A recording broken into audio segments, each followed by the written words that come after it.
Elektrika in težki tovornjaki, seveda vsi skupaj imamo pri tej kombinaciji še vedno in to upravičeno velike pomisleke. Ampak ti pomisleki temeljijo na naših dosedanjih izkušnjah. Razvoj tehnologije pa gre medtem nezadržno naprej. In poglejte, to je električni tovornjak v Sloveniji in ne na dvorišču kakšnega butičnega testnega uporabnika, ampak na dvorišču velikega trgovca, ki ga poznamo tako rekoč vsi. In ta tovornjak je v uporabi. Torej predlagam, da se mu pridružimo na njegovem delovnem dnevu in preverimo, kako vse skupaj funkcionira v praksi. Trenutno se nahajamo v Lukovici, v centralno skladišče Hoferja. Ko smo naložili tovornjak, smo pripravljeni za vožnje iti. In zdaj greva 3 trgovini pol Ljubljane, moramo razvoziti.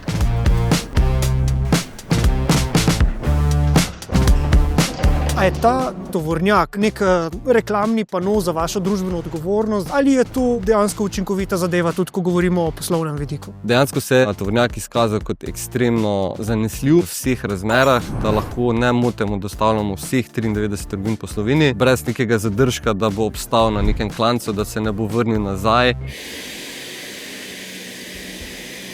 Naši kamioni dejansko obratujejo 24 ur, 6 dni v tednu. Vedno imajo drugačno pot. Izola, Tolmin, Črnomelj, Brežice, Lendava, Murska Sobota, Radlje ob Dravi. Kateri je recimo ekstremen robni primer? Analize so pokazale, da dejansko mogoče je v najoddaljnejšo trgovino, v našem primeru je to Lendava, ne bo izvedljivo, a praksa je pokazala, da dejansko ob ekvivalentnem načinu vožnje naših voznikov ne obstaja razlike v Sloveniji za naše dostave med dizelskim kamionom in pa elektrokamionom.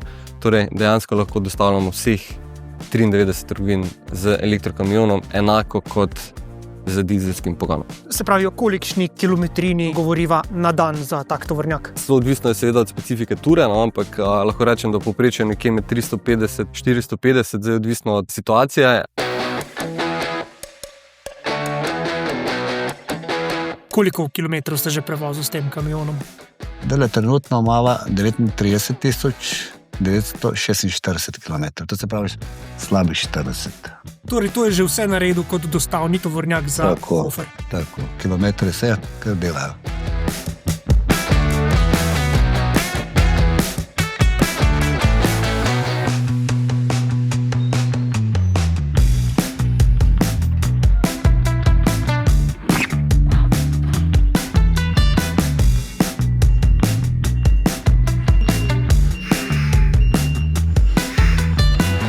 No, medtem ko naš tovor zdaj tukaj v poslovalnici pridno raztovarjajo, pa poglejmo, za kakšen električni tovornjak gre pravzaprav v tem primeru. To je Mercedes-Benz e-Actros 600. In zdaj se pripravite na nekaj fascinantnih podatkov. Oznaka 600 prihaja od velike baterije. Gre za litij-železo-fosfatno baterijo in pravzaprav gre kar za 3 baterije. Vsaka izmed njih ima kapaciteto 207 kWh, torej skupaj imamo energijske zaloge kar za 621 kWh. To je največja kapaciteta baterije na trgu in to omogoča v realnih razmerah realen doseg nad 500 km. A tukaj govorimo o polno naloženem tovornjaku? Seveda, v polnem naloženem tovornjaku cirka 40 ton težko kompozicijo. Kakšna pa je nosilnost potem takšnega tovornjaka? Tukaj moramo povedati, da evropska uredba predvideva odpustek za baterijsko gnane tovornjake in je dovoljena skupna masa za 2 tone večja. Na ta račun ostane nosilnost v enakih okvirih, kot je pri klasičnih tovornjakih z notranjim izgorevanjem, in sicer pri eni običajni standardni kompoziciji znaša 22 ton neto nosilnost. Se pravi, te 2 toni verjetno izgubimo na račun težke baterije. Tako, tehnologija baterij je LFP, se pravi litij-železno fosfat, ki ima bistvene prednosti, ki so predvsem potrebne za učinkovito uporabo v težkem transportu. Ta tehnologija baterij zdrži vsaj 3-krat tolikšno število ciklov in na račun tega je predviden zamišljena življenjska doba tega tovornjaka 1 200 000 kilometrov. Dodatna prednost LFP baterij pa je tudi, da zelo dobro prenašajo intenzivno uporabo. To pomeni polnjenje od minimum na maksimum in pa hitro polnjenje. Ampak to naravnost ogromno baterijo je seveda nekako treba tudi napolniti. V prihodnosti se bo lahko takšen tovornjak polnil tudi megavatno, torej s 1000 kW moči. No, kako pa ga polnijo danes? Dejansko polnjenje je strateško odmaknjeno toliko od nakladalnih ramp, zato da ko je vozilo parkirano, lahko izvaja polnjenje med nakladom voznika. Polnilnica zagotavlja 400 kW moči. To pa dejansko pomeni, da če imamo mi 621 kW baterijo v kamionu, ob predpostavki, da kamion seveda nikoli ne pride z 0%, pomeni, da se lahko v času naklada naših voznikov napolni nekje 60%. Vedno je ura ali dve časa vmes med nakladi oziroma med počitkom med enim in drugim voznikom, da se vozilo napolni. Tako da lahko 24-urno oskrbujemo Hofer po celi Sloveniji. Se pravi, tovornjak dopoldne, ko naredi vožnjo, se potem vrne sem, se napolni, ponovno napolni tovor in gre do naslednje poslovalnice. Tako. Vedno lahko vmes naredi polnjenje. Obstajajo tudi take vožnje, ki dobesedno lahko naredi z enim polnjenjem celo izmeno. Praktično je izvedljivo, brez da bi prišlo do vmesnega polnjenja. Kako pa izgleda vožnja v primerjavi z dizelskim tovornjakom? Ja, hitrejše, močnejše. Manj rabiš, na cesto ne delaš gužvo, recimo, ki hitreje pospešiš, to je direkten prenos v bistvu. To ne rabi pošaltati v gor dol. Pa še težje je stabilen. Še lansko leto so imeli na testiranje, ko sem probal, sem rekel, da bi jaz to vozil. Mene bolj. Se pravi, na Višnjegorskem klancu, ki je ena taka rak rana, se mi zdi, za tovornjake v Sloveniji na avtocesti, tale nima problemov. Ne, to vozilo nikjer nima problemov. To je edini kamion na trgu, ki pogonski sklop nima več v klasični obliki, ampak je integriran v zadnji pogonski osi. To je tako imenovan e-axle, ki jo sestavlja dualni motor, torej 2 elektromotorja in prenosni sistem, v bistvu menjalnik z 4 prestavami. Verjetno 4 prestave so specifika, ki koristi predvsem težkim vozilom. Ja, seveda, elektromotor načeloma bi lahko delal tudi brez menjalnika, ampak tukaj se pa išče skrajne izkoristke in zato je tudi to potrebno.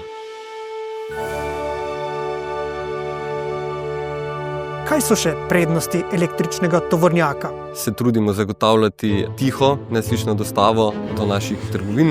Največ transporta upravimo po noči, nekih 60-70% vse transporta upravi po noči. Se pravi, da so stanovalci blizu trgovin dejansko v tišini, saj kamiona definitivno omogočata tišjo dostavo v primeru z dizlom. Kaj pa to, kar pravijo, da enostavno tovornjak ni tovornjak, če ni dizelskega ropota? To ne drži. Enkrat, kad se navadiš, veš, da je bolj. In za vse. Prideš v trgovino, te vsi gledajo, kaj vsak pričakuje, da nekaj hrupno.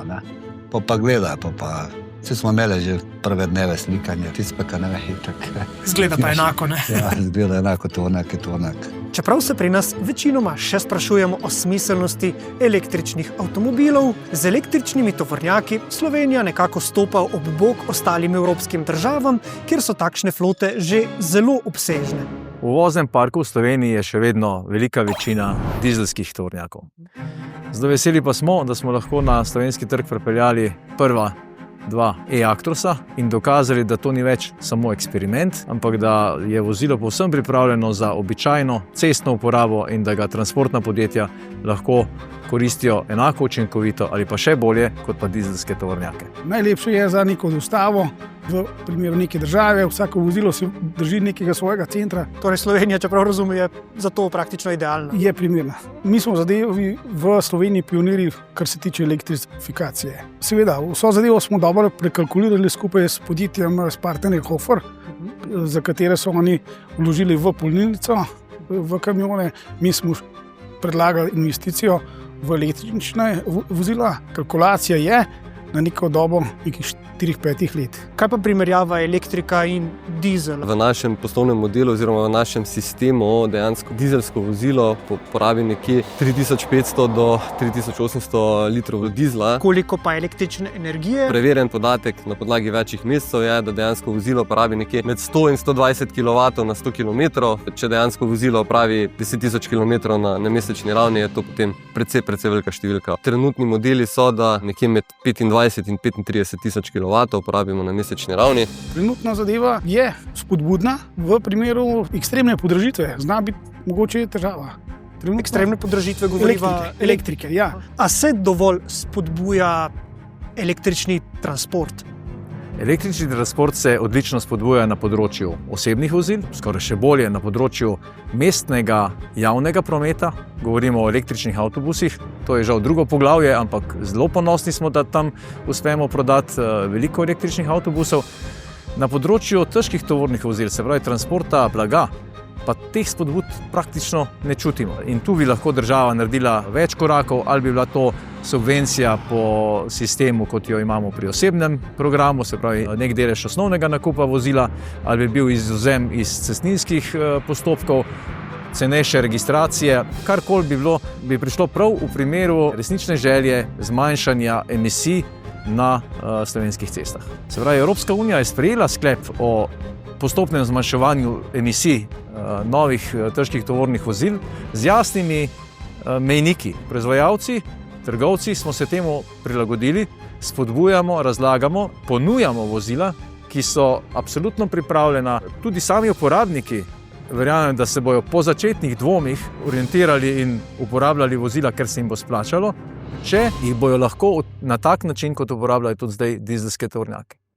Kamion je osnova, neka, ki jo Mercedes obvlada. Kar se tiče tehnologije samih vozil, smo sedaj že preko točke, ko to je uporabno. To je uporabno. Model e-Actros 600 je prebojni model, ki je predviden za uveljavitev električnih tovornjakov. Serijska proizvodnja se je začela konec leta 2024, ko je bil ta tovornjak razvit. Ideja je za dolgo progaša, seveda doseg je 500 km, torej neka statistika, iz katerih izhaja Daimler Trucks. Tudi na dolgih progah je več kot polovica dnevnih voženj v dosegu 500 km. Ampak ja, za pokrivanje večine potreb je potrebno vmesno polnjenje. Zdaj vmesno polnjenje, ja, 400 kW je zadost tukaj.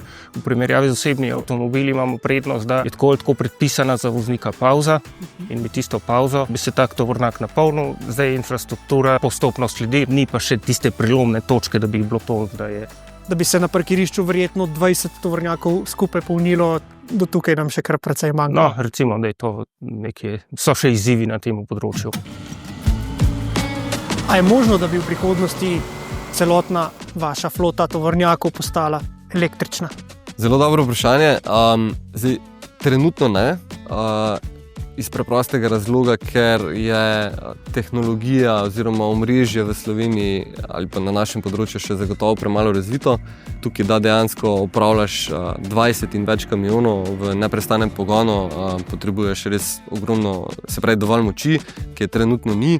Tako da bomo pa zagotovo spremljali tukaj, bom rekel, razvoj države, razvoj elektropodjetij, seveda tudi tehnologijo, ne, nikoli ne smemo pozabiti. Zdaj, ja, elektrika je, nam dejansko je projekt uspešen, izvedljiv, mogoče pa se tudi pojavi kakšna nova tehnologija in tudi tam ne smemo zaspati.